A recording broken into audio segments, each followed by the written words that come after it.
who is a veteran of large N theories and collective field approaches, and he'll tell us about matrix thermofield at large N. Okay, great. Nice to be here for this nice conference. And I thank Igor and for the invitation.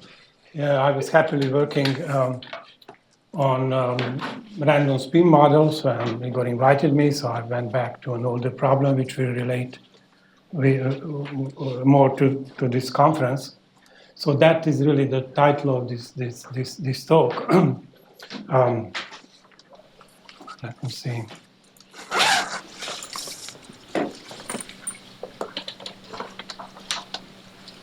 Not sure why it doesn't move. What is which one? This one. Okay, great. So this topic of multi-matrix models, which are BMN, BFSS, and even the Kogut-Susskind lattice model are of great interest. Lately, there have been different methods attacking these problems for solving them numerically. I guess Monte Carlo was the first by Hanada et al. And then Bootstrap was very successful, and we'll hear more about that later. And we already heard in the previous talk, so I'm sandwiching in between two Bootstrap talks. Variational, and then finally maybe this collective. I'll be talking about that collective method. And in this talk, I'll try to apply it to a thermal problem, so it in a way overlaps with the previous speaker, but in a very different way. So just to introduce that idea, which actually yesterday Larry already explained, but let me give you another angle of this Hamiltonian way of looking at large N. One is very familiar with the Schwinger-Dyson equations and the large N Migdal-Makenko equations, which feature the kinetic term and then the splitting of the loops in space-time, and obviously a very non-trivial, difficult problem. So what is usually done is you approximate time by sites and maybe study a couple of those points on that site. In terms of Wilson loops as dynamical variables, what is very relevant is to apply those inequality constraints. But let me just mention something which is not that well known, that if you consider the time continuous and consider this multi-time Wilson loops, it's possible to think of this as an initial value problem and solve for all time evolution loops in terms of an initial data, where you just specify the loops at some initial time. Okay. If you do that and plug it back into the action where this came from, and I'm not sure many people know what action that would associate with, but I don't have time for that. So if you do that, you will get the following, you will get that collective potential, which Larry wrote down yesterday, which features the following quantity of central relevance. That, first of all, it is proportional to n squared, so that's one feature. Another is that what you have here is the joining of loops, which gives you this centrifugal potential, and plus the ordinary potential that you decide to study.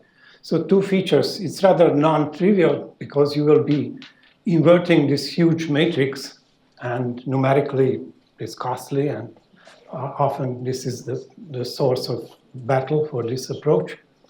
The interaction is very simple. It's always linear in fields. So whether you are solving the theory at zero coupling or at coupling equal 110, it's roughly equal level of difficulty. It doesn't. The difficulty is in minimizing mostly this problem.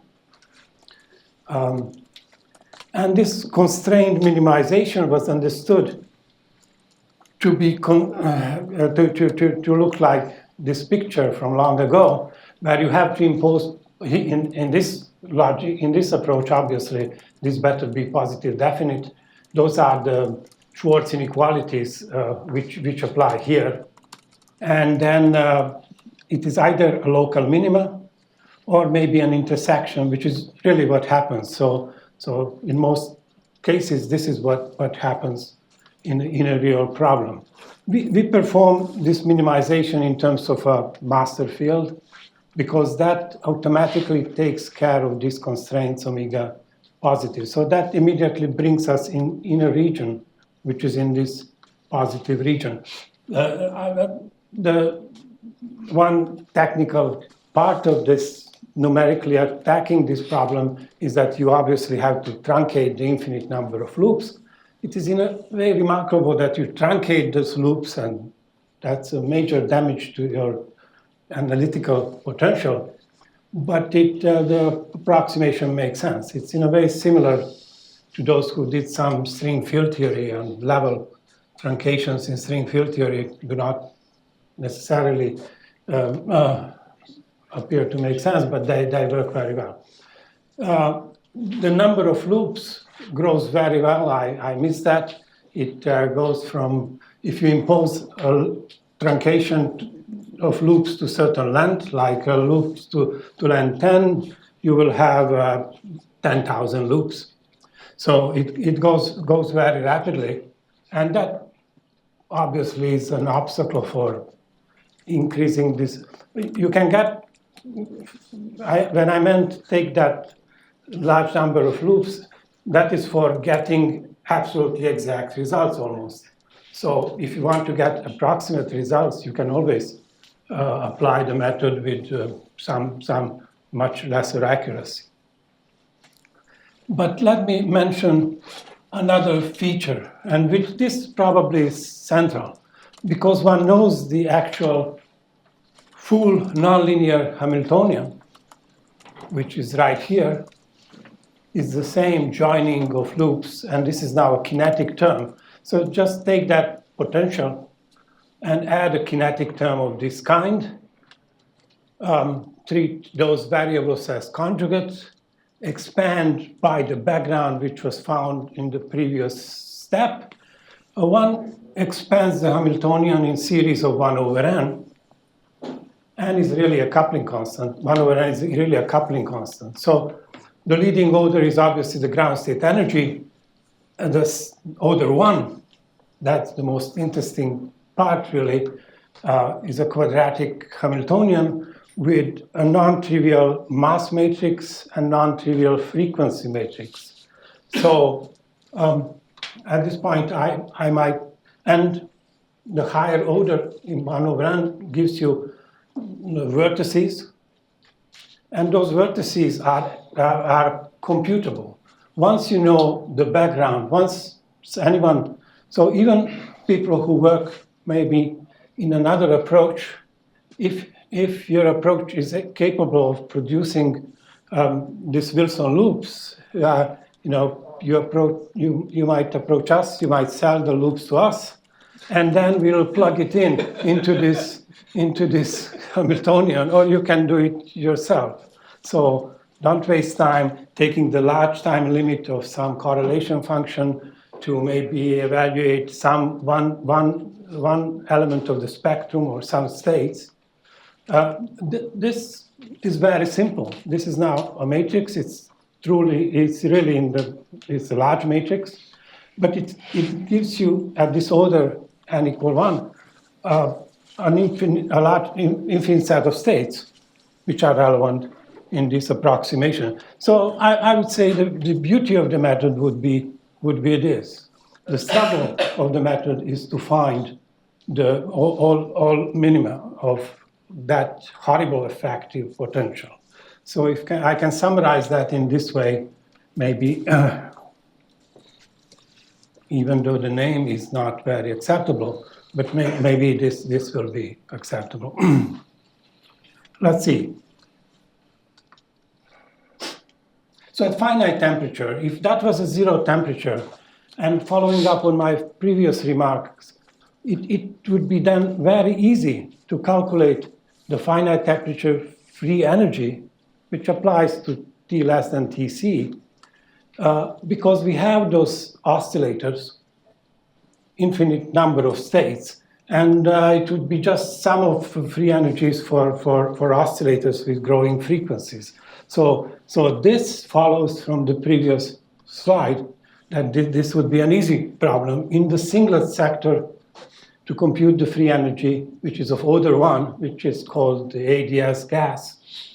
And then, but one is obviously interested in the other sector of above TC, the unconfined sector or the ungauged sector.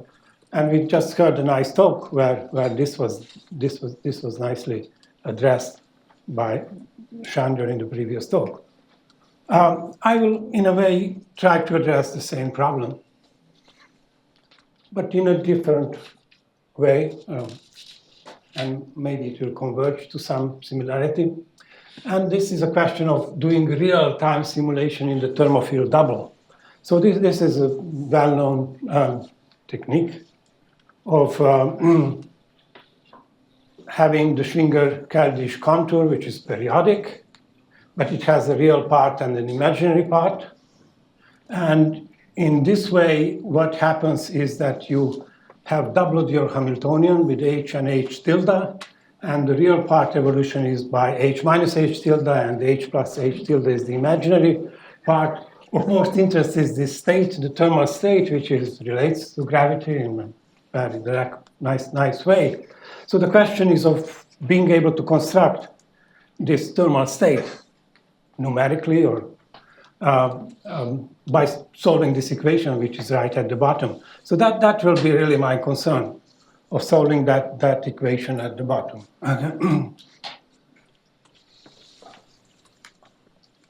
Now that state, the thermal state, and this is a question of gauging, which was also mentioned in the previous talk.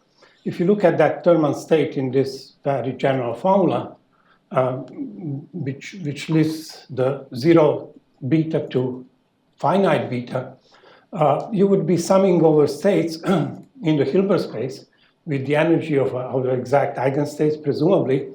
But what you would be summing is states in Hilbert space 1 on the of the original problem, and then you have the states in Hilbert space 2, which are basically copies and double.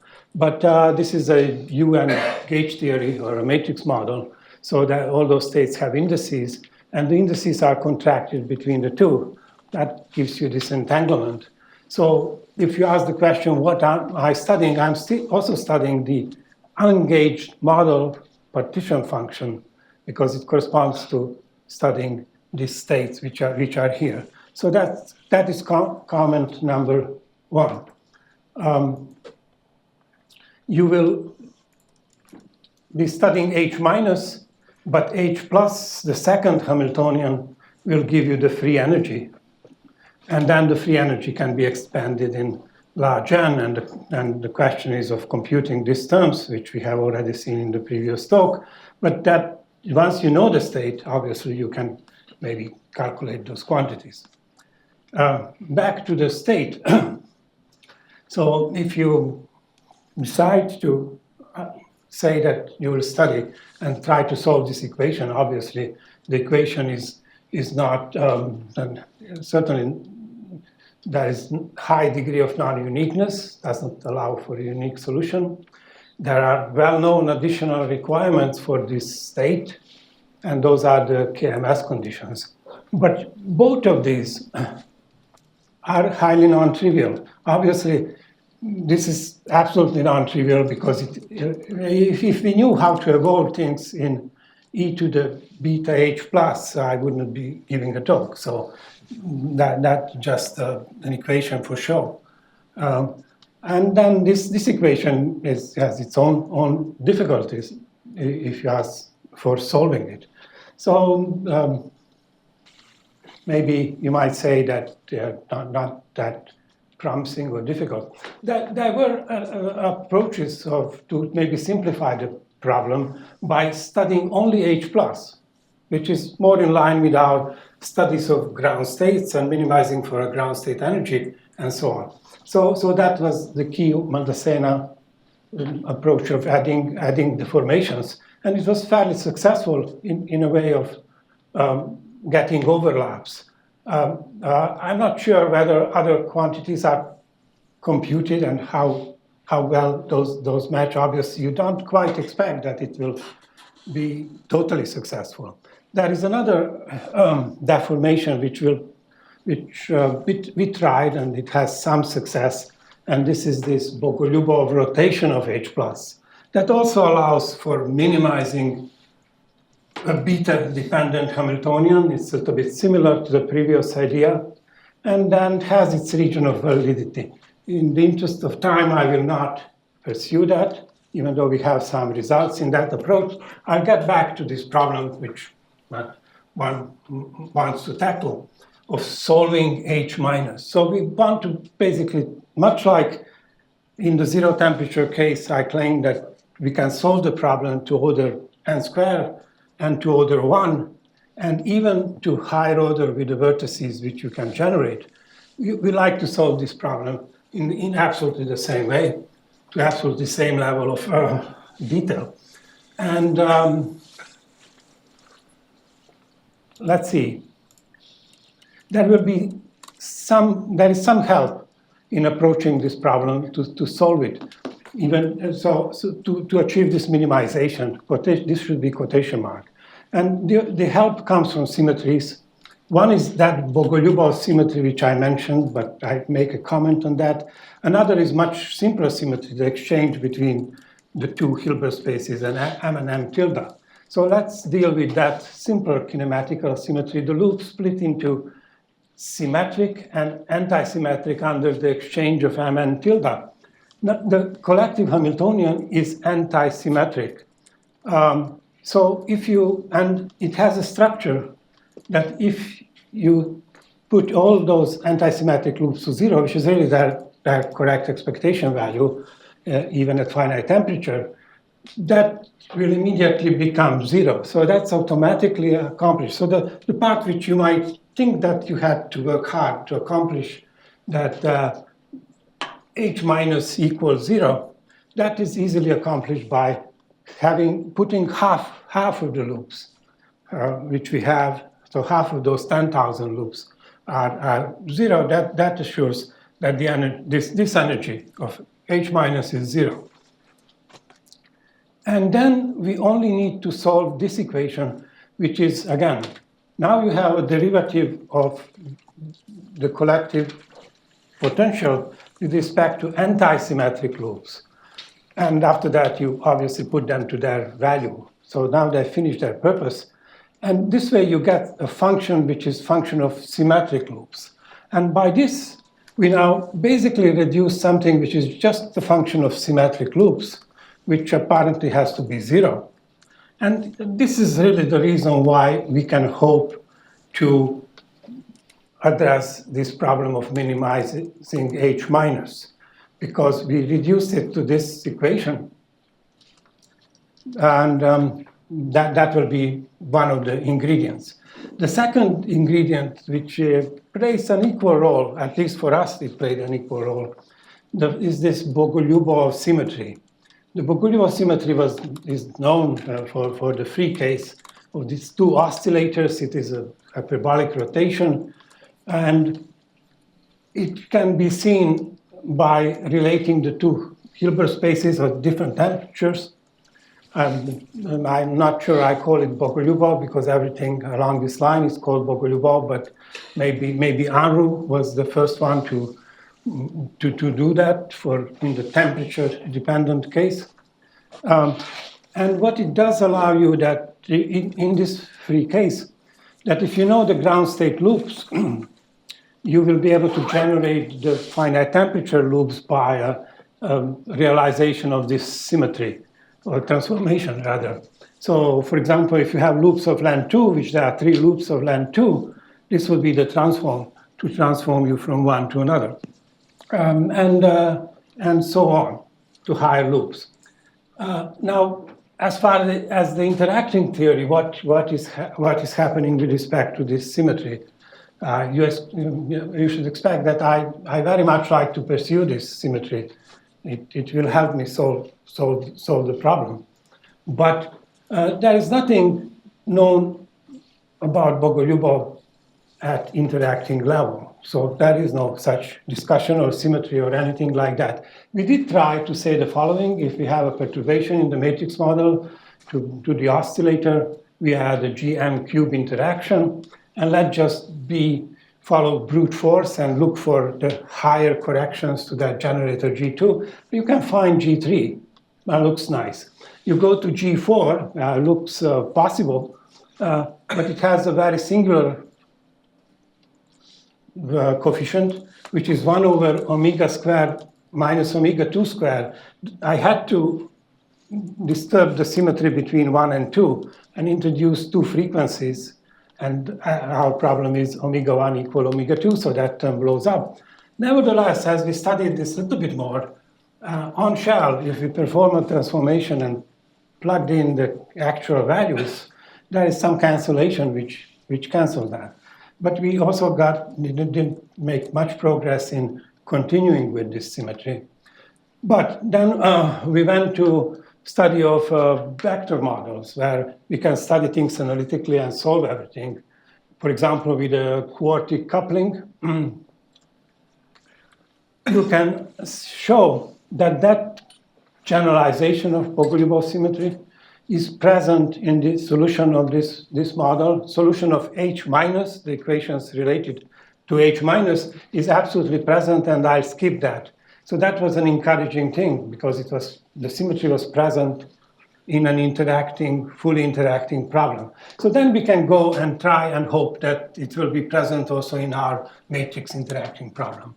And in that case, it was actually then a numerical evidence.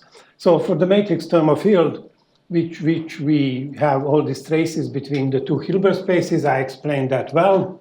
And I explained already the technology of having that potential and what the minimization loss function is.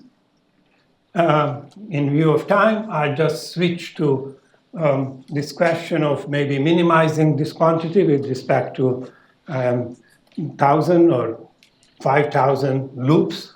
Okay,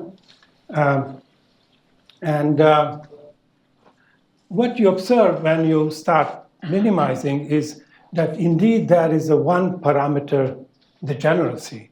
And in a way, that is why I'm giving the talk. Had we come to this picture, this question of doing minimization, and had the number of the general classical solution being out of control, I would not be able to proceed. But it is precisely a one parameter degeneracy. And so we were able to see that there is a one parameter. So it is related to some dynamical version of that G symmetry. And that worked out luckily here.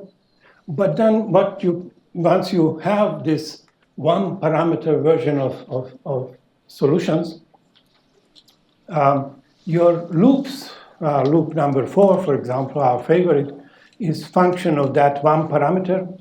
The energy where you plug in all those loops into H plus is also a function of one parameter. So then you can obviously think of energy as a function of this first loop that we evaluated. So if you do that, that is the data which we get numerically. So energy here and function of the loop which we just vary. This is at G equal 2. Now later we can translate this parameter. I didn't spend enough time on the vector model. The relation between this parameter F and the temperature is highly nonlinear. It involved the nonlinear version of the gap equation in the vector model. So it's not a simple function. But nevertheless, those two are relatable. So you can express then the energy as a function of temperature, and the loop as a function of temperature, if you know how to trade in that parameter, and we have some knowledge of that. Here is just to show that this minimization of H minus is possible for couplings 10, and this would be coupling 50.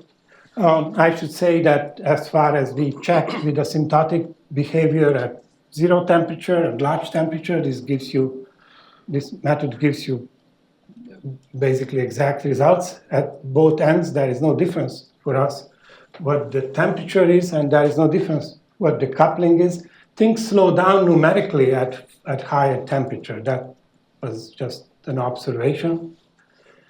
So we have this plot for energy versus temperature. Let's see. So those are the plots that I was happy to be able to bring here to show. Now let me discuss this question of a spectrum, which is the second step. Once you know the loops, you just plug them into this omega, which is joining, and you have a quadratic Hamiltonian, which should tell you everything you want to know about things at order 1. Among these modes which appear here, you will find that some numbers are 0 modes, and I underline 0. But you solve for normal modes in a standard way by diagonalizing the mass matrix and the frequency matrix. And if you do that, I'll now proceed to maybe discuss some further analytical properties, but they can be implemented numerically. Because what happens is we solve this eigenvalue problem. We find the frequencies of those decoupled oscillators, which are numerically obtainable, and we find the normal basis. So the 2-point functions between any loop C and any loop C prime, which is a 1,000 by 1,000 number of correlation functions, is that this 2-point function is obviously equal to this transformation matrix, which diagonalizes my eigenvalue problem, and then the diagonal form of correlations. The diagonal form involves the masses and the frequencies. And apart from that, this is a standard finite temperature propagator in its diagonal form. The only extra thing which happens, the masses come in plus and minus. That comes from the Z2 symmetry of my problem. So that's good to see once you come at this stage. But there is also a 0 mode. The 0 mode is clearly related to the fact that my Hamiltonian had a one parameter set of solutions. So there should be one 0 mode. I should mention that this 0 mode it's a big success to isolate a 0 mode, because there were maybe 10,000 loops, of which there are 9,000 Lagrange multipliers. And that means that there are 9,000 0 modes. And you are looking for this extra one, which is physical, while the 9,000 0 modes are Lagrange multiplier values are physical. That is possible to do because you can count what the number of Lagrange multipliers in this problem is. So it's not as if that's totally under control. It's not a dynamical thing. So there is one 0 mode in this problem. And even that one 0 mode is not a standard 0 mode that we love from, I don't know, soliton physics. The mass is infinite, and the frequency is 0, which makes this contribution, for a long time we were wondering whether this contribution will be 0, infinite, or something. But the contribution is obviously this as it comes, but this product is finite. And therefore the 0 mode does play a role, not only in the solution, but because of the special property that the mass is infinite, or the inverse mass is 0, and the frequency is 0, that contributes. And it's rather important for the next page. And now I come to the last. Igor, are you putting the sign up?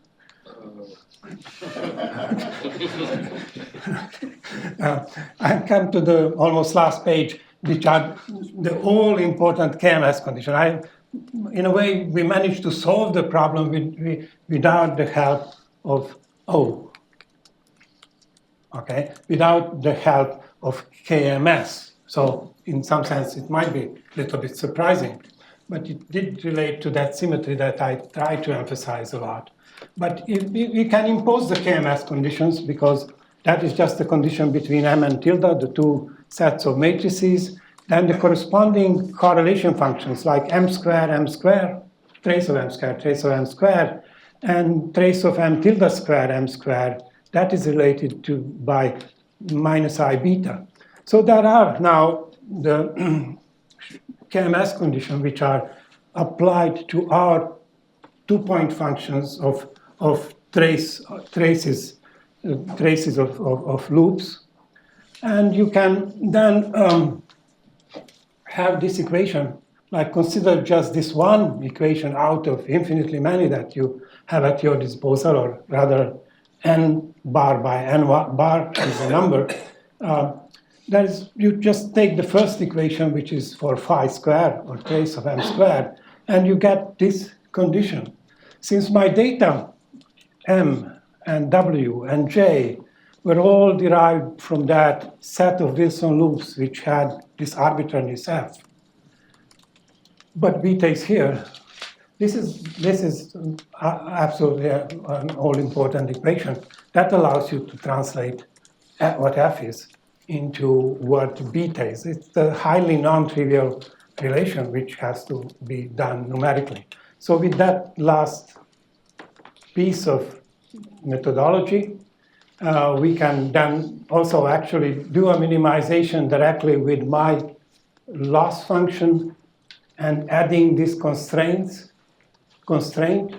and then you would not have to go through this discussion of the symmetry, so this breaks that symmetry, and it is now minimization directly with temperature. In a way, it reminds you a little bit of the previous speaker who nicely had a quantity, which is the energy, and then an entropy, and somehow joint minimization was the one to get you the free energy.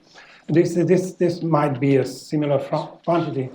Certainly the first part might relate to energy, and the second might be something like some energy. But in any case, it came from the implementation of the KMS condition at this point. So in summary, thermal optimization on this real-time Schwinger contour is possible.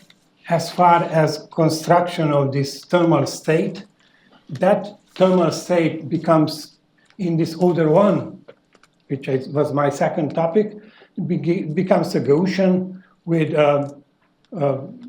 with a large matrix here, G, which are the correlators at equal time. So that you would expect in general, just that we know what the value of this matrix is. So in that sense, we know this state. There is also the classical value of this, which I omitted. Actually, that's all important. It contains some information about entropy.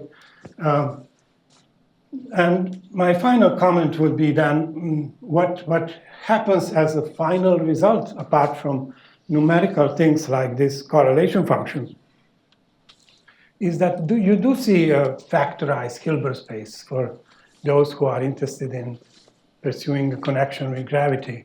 But you also see one physical zero mode which is present. As for the zero mode, it has a connection with another property that while H minus was minimized and therefore has no tadpole, H plus was never really, we shouldn't minimize it anyway, but it does have a tadpole, a linear term in the fluctuation eta. And because that is a linear term, that is called a large operator by handwritten.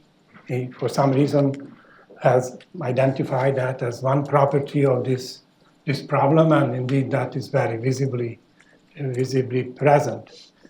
How is that symmetry implemented with that For that large operator, I think Ed discusses. I might have some other discussion on that, but at this point, I will just stop. Thank you.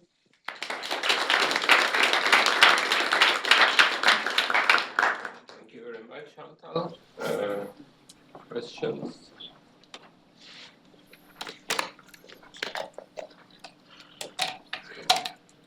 So how's the implementation going? So it's an operator which is linear in the field. So if you put that into exponential and say I will generate a symmetry, which is a time translation with a h plus operator, you have to resum. It's basically getting rid of that tachyon. You have to do an infinite resummation, and that is how it's implemented. Now, another is to introduce collective coordinates, which David and me know a lot about. So that is another way. Ed did try to introduce a collective coordinate. I'm not sure whether it's the same that I would introduce. Okay.